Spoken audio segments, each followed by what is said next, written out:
नमस्कार दोस्तों, achievement education park YouTube channel पर आपका स्वागत है। अगर अभी तक आपने इस चैनल को सब्सक्राइब नहीं किया तो प्लीज़ सब्सक्राइब कर लीजिए।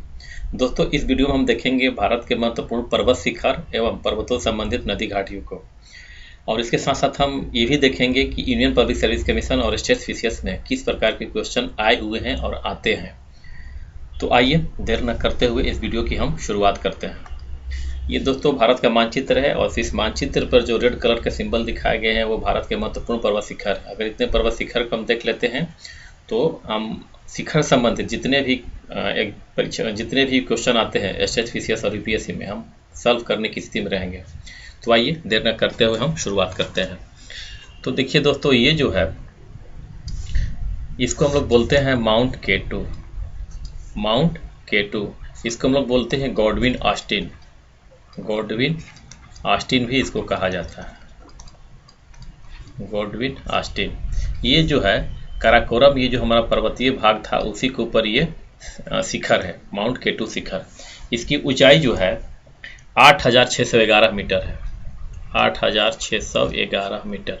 मैं ऊंचाई पर जोर इसलिए दे रहा हूँ क्योंकि जब हम नेक्स्ट वीडियो में हम लोग जब ग्लेशियर उस और उन ग्लेशियरों से उत्पत्ति होने वाले नदियों की चर्चा करेंगे तो पता चलेगा कि उसमें हाइट की कितनी महत्वपूर्ण भूमिका होती है। और दूसरा, इसलिए हाइट को मैं कह रहा हूँ, कभी कभी तुलनात्मक पूछ देता है कि कौन सी पर्वत चोटी इससे ज़्यादा ऊंची है या इससे छोटी है।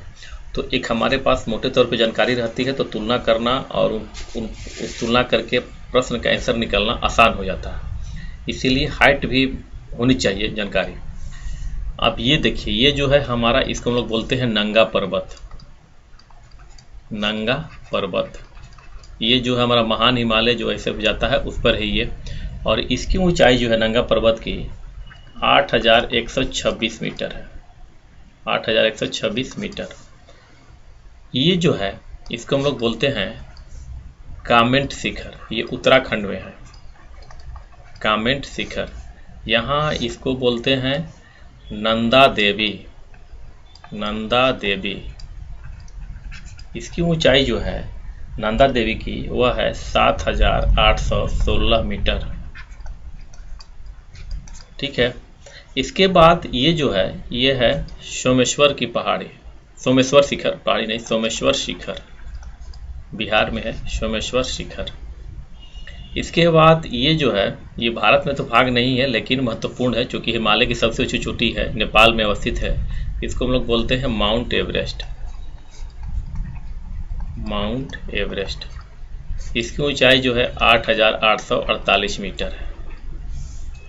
ये सिक्किम में यहाँ पे एक शिखर है महान हिमालय में जिसे हम लोग बोलते हैं कंचनजंगा। कंचनजंगा इसकी ऊंचाई जो है कंचनजंगा की वह है 8598 मीटर, 98 मीटर। देख रहे हैं कि महान हिमालय और कंचनजंगा में हाइट में बहुत ज़्यादा अंतर नहीं है। यहाँ ये जो है यहाँ पर इसको हम लोग बोलते हैं नामचा बरवा। नामचा बरवा ये भी भारत में नहीं है, जिस प्रकार से माउंट एवरेस्ट नहीं है उसी प्रकार से नामचा बरवा भी भारत का हिस्सा नहीं हो, तिब्बत में है। और इसकी ऊंचाई जो है नामचा बरवा की वह है 7756 मीटर। यहाँ पर ये जो है इसको बोलते हैं शरावती शिखर। सारामती शिखर, सारामती शिखर है। इसकी ऊंचाई जो है सारामती की वह है 3825 मीटर। सारामती के निक्षर में नागालैंड में ही है दोनों। यहाँ पे है जापबो शिखर। इसकी ऊंचाई जो है वो है 2993 मीटर। ठीक है। यहाँ मिजोरम में है, इसको हम लोग बोलते हैं, यहाँ पे शिखर से बोलते हैं ब्लू पीक। ब्लू पीक इसको कुछ लोग कभी कभी ब्लू पीक से लोग कंफ्यूज कर जाते हैं, सीधे नीलगिरी के बारे में तुलना करते हैं। तो ध्यान रखेंगे कि नीलगिरी का अंग्रेजी ट्रांसलेशन कुछ नहीं है, उसका नीलगिरी ही है, और ब्लू पीक की अलग है जो कि मिजोरम में है। ठीक है। और ये जो है यहाँ पे मेघालय में जो कि गारो पर है, इसको लोग बोलते हैं नोकरेक। गारो के बगल में इसको बोलते हैं नोकरेक पीक, नोकरेक शिखर। तो ये है उत्तरी पर्वतीय शिखर एवं उनकी ऊंचाई। अब इनसे किस प्रकार के क्वेश्चन आते हैं संघ लोक सेवा आयोग एवं राज्य लोक सेवा आयोग में, उसको हम यहाँ देख लेते हैं। देखिए, एक तो क्वेश्चन आता है कि भारत की सबसे ऊंची चोटी कौन सी है। तो जब ये क्वेश्चन आता है कि भारत की सबसे ऊंची चोटी कौन सी है, तो इसका आंसर हो जाएगा काराकोरम, सॉरी इसके हो जाएगा K2। इसका सबसे ऊंचा क्या हो जाएगा, माउंट K2, इसको कि गॉडविन ऑस्टिन भी कहते हैं। तो ये भारत की सबसे हाईएस्ट पीक है। ये क्वेश्चन हो गया। ये इसकी ऊंचाई भी पूछता है तो 8611 मीटर इसकी ऊंचाई है। अब ये क्वेश्चन ये आता है कि भारत में हिमालय की सबसे ऊंची चोटी कौन सी है। तो भारत में हिमालय की जब सबसे ऊंची चोटी की बात आती है तो ये हमारा हो जाएगा कंचनजंगा। देखिए, कंचनजंगा की ऊंचाई कितनी है, 8598 मीटर है। तो ये भारत में हिमालय की सबसे ऊंची चोटी है। ठीक, आता है कि हिमालय की दूसरी ऊंची चोटी कौन सी है, तो नंगा पर्वत, ये दूसरी ऊंची चोटी है, 8126 मीटर। और तीसरी कौन सी है, नंदा देवी। इन तीनों की ऊंचाई को जानना इसलिए जरूरी है कि तीनों का कंपैरेटिव क्वेश्चन पूछता है। ठीक, इसके अलावा इस तरह से भी क्वेश्चन आता है कि आपको कंचनजंगा नहीं रहेगा, नंदा देवी नहीं रहेगा, दे देगा कि निम्नलिखित में से कौन सी हिमालय की भारत में सबसे ऊंची चोटी है। तो उस स्थिति में क्या हो जाएगा, हमारा नंगा पर्वत रहेगा। तो आंसर क्या हो जाएगा, नंगा पर्वत। और इसकी ऊंचाई कितनी है, 7816 मीटर। इसलिए कंचनजंगा, नंगा पर्वत और नंदा देवी की ऊंचाई को जानना अति आवश्यक है। और K2 को तो है ही, चूँकि भारत सबसे ऊंची चोटी है तो 8611 मीटर तो याद रहेगा। ये क्वेश्चन आते हैं। इसके अलावा क्या क्वेश्चन आते हैं कि पूरब से पश्चिम या पश्चिम से पूरब कह देता है कि इन शिखरों को सजाइए। तो जब इस प्रकार से कह देता है तो पश्चिम से पूरब अगर कहेगा तो देखिए नंगा पर्वत हो जाएगा, K2 हो जाएगा, इसके बाद कमेंट हो जाएगा, नंदा देवी हो जाएगा इंडिया में, इसके बाद ये कंचनजंगा हो जाएगा। ये इस तरह से हमको होना चाहिए कि हम पूरा पश्चिम पूरब को ध्यान से देख लें। ये क्वेश्चन ये आता है कि सिंधु नदी किस पर्वत के पास बैंड बनाती है, माने मुड़ती है।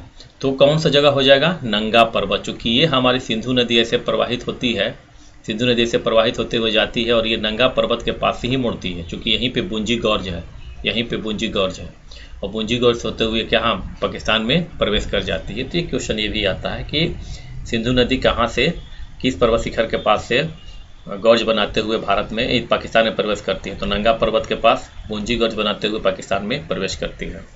ये क्वेश्चन ये आता है कि ब्रह्मपुत्र नदी भारत में किस पर्वत के पास से हेयर पिन स्ट्रक्चर बनाते हुए, हेयर पिन, इसको सिंटैक्सियल बैंड भी कहते हैं। हेयर पिन जो स्ट्रक्चर बनाती है नदी, उसको सिंटैक्सियल बैंड भी कहते हैं। तो ये कौन सा हो जाएगा, तो ये हम हो जाएगा नमचा बरवा।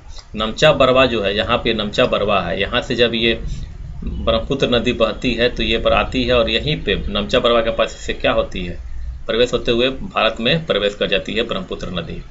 ठीक है, तो वो कौन सा हो जाएगा, नमचा बरवा पर्वत के पास ब्रह्मपुत्र नदी हेयर पिन स्ट्रक्चर या सिंटैक्सियल स्ट्रक्चर बनाती है। ये हो गए क्वेश्चन। उत्तरी पर्वतीय प्रदेश से इसी प्रकार से क्वेश्चन आते हैं, इसको ध्यान रखेंगे। एक क्वेश्चन ये भी आता है कि पूर्वी हिमालय में, चूंकि हम जानते हैं कि ये वाला पार्ट जो है हमारा इधर का, ये सारा जो पूर्वी हिमालय है इधर का, ये कि पूर्वी हिमालय में शिखर की ऊंचाई पश्चिमी हिमालय की तुलना में ज़्यादा क्यों है। तो इसका ऑप्शन रहेगा, तो उस ऑप्शन में ध्यान रखेंगे इसलिए कि चूँकि ये भारतीय प्लेट इधर से आ रहा है, यूरेशियाई प्लेट। ठीक है, तो आमने सामने ना हो करके कैसे टकराता है, ये हमारा तो यूरेशियाई प्लेट है और भारतीय प्लेट आता है ऐसे। तो जब ये आता है तो इसकी दिशा कैसी है, उत्तर पूर्व की तरह है ना, नॉर्थ ईस्ट की तरह, उत्तर पूर्व की तरह है। तो जब ये डायरेक्शन होता है तो इसका कैसे डायरेक्शन होता है, इधर की तरफ है। जब इधर की तरफ है तो इसका प्रेशर कहाँ रहता है, इस वाले पार्ट पर रहता है, जिसके कारण यहाँ पे ऊंचाई ज़्यादा होती है। चूँकि यहाँ पे सबडक्शन ज़्यादा होता है प्लेट का, और सबडक्शन ज़्यादा होता है तो वहाँ से नीचे से मेल्ट होकर के जो रॉक है ऊपर की तरफ ऊपर उठता है और इसकी हाइट की ऊंचाई और इसकी शिखर की यहाँ ऊंचाई बढ़ते जाती है। इसका उदाहरण है कि हिमालय का जो ऊंचाई, जो माउंट एवरेस्ट है, उसकी ऊंचाई अभी भी बढ़ती जा रही है। ठीक, एक ये क्वेश्चन हो गया। तो ये था उत्तरी पर्वतीय प्रदेश से क्वेश्चन, जो इससे बाहर क्वेश्चन आपको नहीं आएगा। ठीक, ये क्वेश्चन। अब हम आते हैं नॉर्थ ईस्ट के बारे में। नॉर्थ ईस्ट के बारे में ये है कि नॉर्थ ईस्ट की सबसे ऊंची चोटी कौन है। तो नॉर्थ ईस्ट की सबसे ऊंची चोटी कौन है? माउंट सारामती। इसको ध्यान रखेंगे। उसकी ऊंचाई कितनी है? 3825 मीटर। अगर सारामती नहीं दिया हो तो उसकी ऊंचाई उसके बाद कौन सी ऊंची हो जाएगी? माउंट जापगो। ये दोनों कहाँ है? नागालैंड में। ये जो इलाका हमारा कौन सा? ये नागालैंड का है। ब्लू पीक कहाँ है? मिजोरम का। ये कौन सा स्टेट है? ये हमारा मिजोरम है, और मिजोरम में ही ब्लू पीक है। और नोकरेक कहाँ है? मेघालय में। ये हमारा कौन सा है? मेघालय। मेघालय में नोकरेक पीक है। इतनी सारे क्वेश्चन जो है आएंगे नॉर्थ ईस्ट से। अब नोकरेक क्यों महत्वपूर्ण है ये हम बात करेंगे अगले में, जो बायोस्फीयर रिजर्व करेंगे। तो ये हमारा हो गया उत्तरी पर्वतीय प्रदेश और नॉर्थ ईस्ट के पर्वतों के बारे में। अब हम आते हैं अरावली पर। ये हम जानते हैं कि ये हमारा अरावली, ऐसे हम लोग देख चुके हैं उस दिन के अरावली का विस्तार ऐसे है। इसी अरावली पर ये हमारा ये गुरु शिखर है। तो ये हमारा कौन सा पीक है? इसको हम लोग बोलते हैं गुरु शिखर। गुरु शिखर जो कि अरावली की सबसे ऊंची चोटी है। अरावली के बारे में जान लीजिए कि अरावली विश्व की सबसे प्राचीनतम पर्वत है। इसको याद कर लीजिए कि विश्व की प्राचीनतम पर्वत कौन सी? अरावली है। क्वेश्चन कई बार आया हुआ है, तो आंख मूंद के मार देना है कि विश्व की सबसे प्राचीनतम पर्वत अरावली है। और जब विश्व आएगी तो भारत की अरावली विश्व प्राचीनतम पर्वत हो ही जाएगी। तो गुरु शिखर, इस अरावली की उच्चतम शिखर क्या है? गुरु शिखर। इसकी ऊंचाई कितनी है? 1722 मीटर। ठीक है। अब हम आते हैं मध्य प्रदेश वाले भाग में। देखिए सतपुड़ा। सतपुड़ा में ये जो है सतपुड़ा महादेव में कल हम लोग देख चुके हैं। तो महादेव पर ये जो है इसको हम लोग बोलते हैं धूपगढ़। धूपगढ़ शिखर। धूपगढ़ शिखर। इसकी ऊंचाई जो है 1395 मीटर है धूपगढ़ की। ये जो है यहाँ पर ये जो है दोनों इस तरह से, ये बीच में यहाँ पर जो है, यहाँ पर है पंचमढ़ी। यहाँ पे कौन सा हो जाएगा? पंचमढ़ी। पंचमढ़ी महादेव पर है ये। इसका नाम क्या हो जाएगा? इसकी ऊंचाई कितनी हो जाएगी? इसकी ऊंचाई जो है लगभग 1100 मीटर है पंचमढ़ी की। ठीक है। अब ये जो है मैकाल पर, ये जो है मैकाल की सबसे ऊंची चोटी है। इसका नाम है अमरकंटक। अमरकंटक के बारे में जानते होंगे आप लोग, सुने होंगे नदियों के संदर्भ में कई बार। अमरकंटक। तो अमरकंटक की ऊंचाई जो है ये कितनी है? इसको ध्यान रखना होगा, 1048 मीटर। 1048 मीटर। ओके। और यहाँ पर जो है ये है पारसनाथ, जो कि विंध्याचल श्रृंखला की है। तो ये है पारसनाथ। पारसनाथ की ऊंचाई पूछे हुए है कई बार, झारखंड पीसीएस में पूछा है।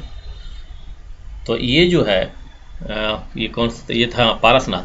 तो पारसनाथ की ऊंचाई जो है वो हो जाएगी 1396 मीटर। 1396 मीटर ये किसकी ऊंचाई है? पारसनाथ की। ठीक है। तो ये था हमारा मध्य भारत, अरावली और उत्तर भारत के पर्वतों के बारे में। अब ये क्वेश्चन आता है कि अमरकंटक से कौन कौन सी नदियां निकलती है, जिसके बारे में हम लोग चर्चा करेंगे जब नदी ग्लेशियर और नदी करेंगे तो। ठीक है। इसके बारे में अभी इसको नहीं बात करेंगे। धूपगढ़ कहाँ पर है? इसको पूछता है किस स्टेट में है। पंचमढ़ी किस स्टेट में है। सतपुड़ा ये भी पूछता है कि किस पर्वतीय भाग पर है, विंध्याचल पर है कि सतपुड़ा पर है। ये भी ध्यान रखिएगा। ये चूंकि किसका है? ये सतपुड़ा का भाग है। ये सतपुड़ा हम लोग देखिए ना, सतपुड़ा यहाँ से इसे निकलते हुए हम लोग चले गए थे। ये यहाँ कहाँ तक चले गए थे हम लोग? यहाँ पर राजमहल तक सतपुड़ा। ये पारसनाथ तो विंध्याचल का भाग है। तो ये हमारा हो गया। अब आते हैं हम लोग, ये हो गया इधर मध्य भारत का। अब हम आते हैं यहाँ पर, ये है, इसको हम लोग बोलते हैं अजंता। महाराष्ट्र में है अजंता श्रृंखला। ये है महाबलेश्वर, जो कि टूरिस्ट प्लेस है महाराष्ट्र का, इसीलिए महाबलेश्वर जाना जरूरी है। तो जो अजंता है, अजंता और महाबलेश्वर, ठीक है। तो महाबलेश्वर एक पर्वत शिखर है। तो यहाँ इसकी ऊंचाई जो है महाबलेश्वर की वो हो जाएगी 1438 मीटर महाबलेश्वर की, चूँकि महाराष्ट्र का एक बहुत ही टूरिस्ट प्लेस है महाबलेश्वर। वर्षा भी ज़्यादा होती है। अभी पिछले साल 2019 में बहुत ज़्यादा बारिश यहाँ हुई थी। सॉरी 18 में बहुत ज़्यादा बारिश हुई थी यहाँ पर। इसको ध्यान रखेंगे। और ये जो है अगला जो है ये है अजंता। अजंता यहाँ पर्वतीय भाग है, लेकिन ये तो पर्वतीय भाग है, लेकिन ये जो शिखर है अजंता नहीं, कलसुबाई है, ध्यान रखेंगे, अजंता नहीं सॉरी, कलसुबाई, कलसुबाई शिखर है। ठीक है, तो ये हमारा हो गया महाबलेश्वर, ये हो गया कलसुबाई, ये ध्यान रखेंगे। अब जो है यहाँ पर ये जो है कर्नाटका, ये हमारा कर्नाटक है, ये तमिलनाडु है और ये केरल है। यहाँ जहाँ तीनों ट्राई जंक्शन बनाता है, यहाँ पर जो पर्वतीय शिखर है, पर्वतीय शिखर, उसका नाम है दोदा बेटा। नीलगिरी की सबसे ऊंची चोटी है, उसका क्या नाम है? दोदा बेटा।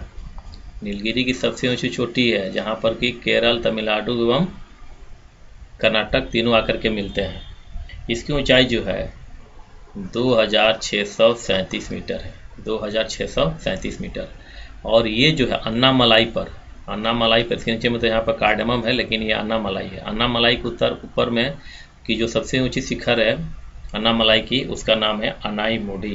तो इसकी ऊंचाई जो है अनाईमुदी भी, तो इसका जो है इसकी ऊंचाई जो है 2695 मीटर है, 2695 मीटर। ये पश्चिमी घाट की सबसे ऊंची चोटी है, उसका नाम क्या है? अनाईमुदी, जो कि अन्नामलाई पर है। कभी भी नला मलाई मत कीजिएगा, अन्नामलाई, अनाईमुदी।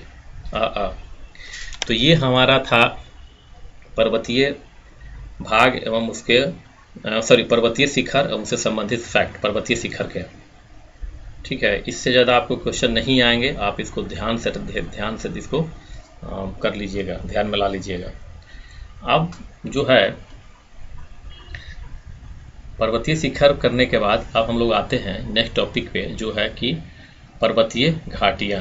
तो आइए उसको देखते हैं। देखिए, पर्वतीय घाटियों के कुछ फैक्ट मैं बताऊं, उससे पहले मैं कुछ बातों को रख देना चाहता हूं, इस चीज़ को समझ लीजिए। पहली बात तो ये है कि जो हमारा हिमालय, ये हमारा देखिए, ये हमारा हो गया ग्रेटर हिमालय। ये जो सिंबल दिया है किसका है? ग्रेटर हिमालय का है। ये हमारा है लेसर हिमालय का, और ये हमारा है शिवालिक हिमालय। अगर इस मानचित्र को हम देखें तो देखने से लगता है कि ये जो ढाल है वो क्या है? मंद ढाल है। ये ढाल क्या है? मंद है, जेंटल स्लोप है, मंद है। और ये ढाल तीव्र है। सब में यही है, इधर वाला ढाल मंद है, इधर वाला तीव्र है। ठीक है, इधर वाला भी ये मंद है, इधर वाला भी ये तीव्र है। और ये हमारा है नॉर्थ डायरेक्शन, और ये हमारा इधर में है साउथ डायरेक्शन, दक्षिणी भाग, साउथ डायरेक्शन। तो अगर हम साउथ इधर देखेंगे तो ये नॉर्थ हो गया। तो देखिए, इसीलिए कहा जाता है, एक कोड मैंने बनाया है, उमा मतलब कि उत्तरी भाग, हिमालय पर्वत का उत्तरी भाग क्या है? मंद है। उससे उत्तरी भाग, म से मंद, मतलब कि हिमालय पर्वत का उत्तरी ढाल जो है मंद है, उमा। और दक्षिणी ढाल दांत, मतलब दक्षिणी ढाल तीव्र है। ये इधर का ये क्या हो जाएगा? दक्षिणी ढाल हो जाएगा, ये उत्तरी ढाल हो जाएगा। तो उत्तरी ढाल मंद है, दक्षिणी ढाल तीव्र है। तो उमा और दांत को याद रखिएगा। इसीलिए दक्षिणी ढाल तीव्र है, इसीलिए दक्षिणी भाग की तुलना में उत्तरी भाग पर जो हमारा घास के मैदान है वो ज़्यादा पाए जाते हैं। चूँकि ढाल ज़्यादा है, वहाँ पर फलदारी वृक्ष या वनस्पतियाँ ज़्यादा देखने को मिलती हैं। तो इसको हम यहाँ ध्यान रखेंगे। अब हम बात करते हैं कि ये हो गया।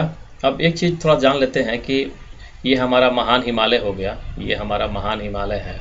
तो महान हिमालय और ये हमारा हो गया लघु हिमालय। तो महान हिमालय और लघु हिमालय जहाँ से अलग होते हैं, यहाँ पे चूँकि हुआ क्या है कि इधर से दाब लगातार पड़ते रहता है, तो जब इधर से भी दाब पड़ता है, तो जैसे मान लो कि लचीला चीज़ है, जब दोनों तरफ से दबाइएगा तो जब फोल्ड पड़ता है तो टूट जाता है। तो यहाँ पे ये क्या हो गया है कि टूट गया है, यहाँ पर ये टूट गया। तो जो टूटा है इसको हम लोग बोल देते हैं, पहले भी देख चुके हैं, इसको बोलते हैं मेन सेंट्रल थ्रस्ट। इसी प्रकार से लघु हिमालय एवं शिवालिक हिमालय के बीच भी इसी प्रकार से एक फ्रैक्चर है, फॉल्ट है, जिसे हम लोग बोल देते हैं मेन बाउंड्री फॉल्ट है। और शिवालिक और ग्रेटर हिमालय के बीच भी एक इसी प्रकार का फॉल्ट है, प्रेशर के चूँकि संकुचन बल के कारण, चूँकि कंप्रेशन फोर्स लगते रहता है। तो यहाँ ये फ्रैक्चर है, इसको हम लोग बोलते हैं ग्रेट बाउंड्री फॉल्ट। ठीक है, तो ध्यान रखेंगे मेन सेंट्रल थ्रस्ट जो कि महान हिमालय एवं लघु हिमालय के बीच है। लघु हिमालय और शिवालिक के बीच जो है वो कौन सा है? मेन बाउंड्री फॉल्ट, और शिवालिक एवं महान मैदान के बीच उसे बोलते हैं ग्रेट बाउंड्री फॉल्ट। उसको क्या बोलते हैं? Great boundary fault. इसको हिमालयन फ्रंट फॉल्ट भी कहते हैं। और महान हिमालय के उत्तर में भी एक इसी प्रकार का एक फ्रैक्चर है जिसे हम लोग बोलते हैं सिंधु इंडस सांगपो सूचर। इसको सिंधु सांगपो भी कहते हैं और इंडस सांगपो सूचर भी कहते हैं। अब जो ये बनता है इसमें से दो प्रकार के स्ट्रक्चर देखने को मिलते हैं। एक जो बनने को मिलता है को बोलते हैं घास का मैदान और एक को बोलते हैं हम घाटी। ठीक है, एक को बोलते हैं घास का मैदान और एक को बोलते हैं घाटी। तो महान हिमालय, ये महान हिमालय है और ये लघु हिमालय है। तो महान हिमालय लघु हिमालय के घास का मैदान जो बनता है उसको हम लोग बोलते हैं मर्ग। ये मुलायम घास का मैदान, इसे क्या बोलते हैं? मर्ग। इसके उदाहरण देख लीजिए, सोनमर्ग है, गुलमर्ग है, टनमर्ग है। ये जम्मू कश्मीर में है, गुलमर्ग, सोनमर्ग एवं टनमर्ग। इन्हीं को जब उत्तराखंड में जाते हैं महान हिमालय और लघु हिमालय के बीच में 30 प्रकार के मुलायम घास के मैदानों को हम बुग्याल और प्यार कह देते हैं। क्या बोलते हैं? बुग्याल, प्यार।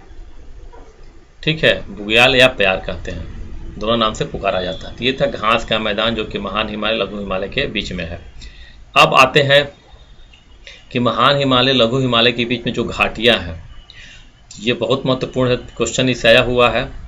तो ये देखिए, महान हिमालय लघु हिमालय जो है इसमें कश्मीर घाटी है, काठमांडू घाटी है, युथांग घाटी है, कांगड़ा घाटी है, कुल्लू घाटी है।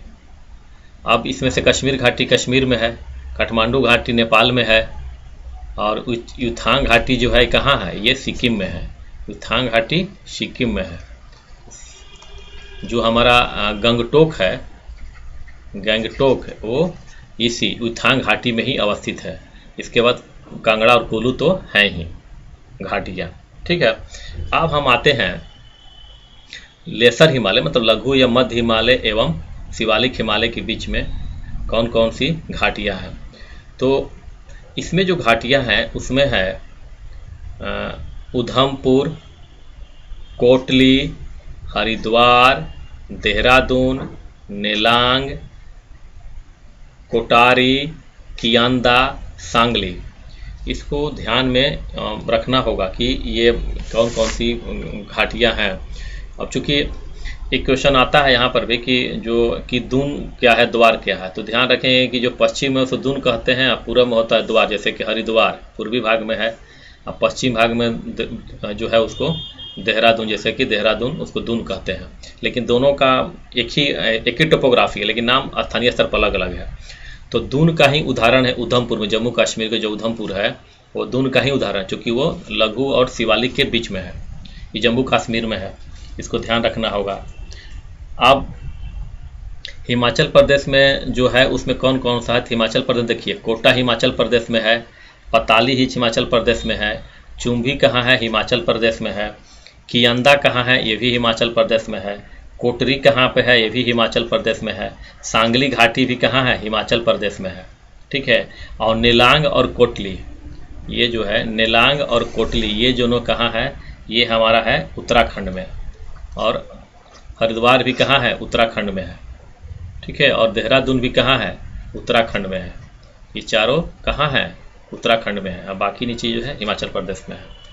अब जो महत्वपूर्ण है, एक आता है महत्वपूर्ण जो है उसको हम लोग बोलते हैं मारखा घाटी, कि मारखा घाटी कहाँ है।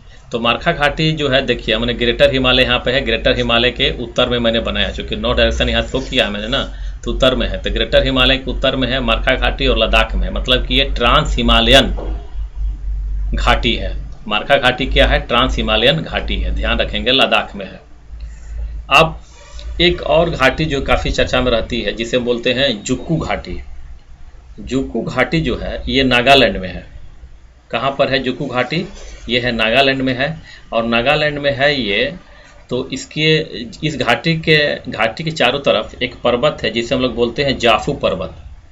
तो स्पेलिंग देख लीजिए, JAPFU, जाफू माउंटेन। जाफू माउंटेन के बीच में है हमारा जुक्कू घाटी। कहाँ है?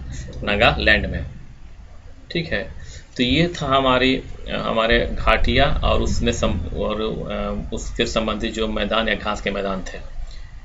ठीक है दोस्तों, इसको मैप पे भी देख लीजिएगा और बना लीजिएगा बढ़िया से, और प्रैक्टिस क्वेश्चन को कर लीजिएगा। आपका एक क्वेश्चन भी इससे बाहर नहीं आएगा।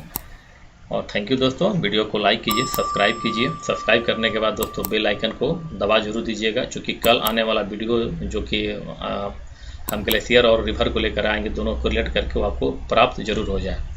Thank you.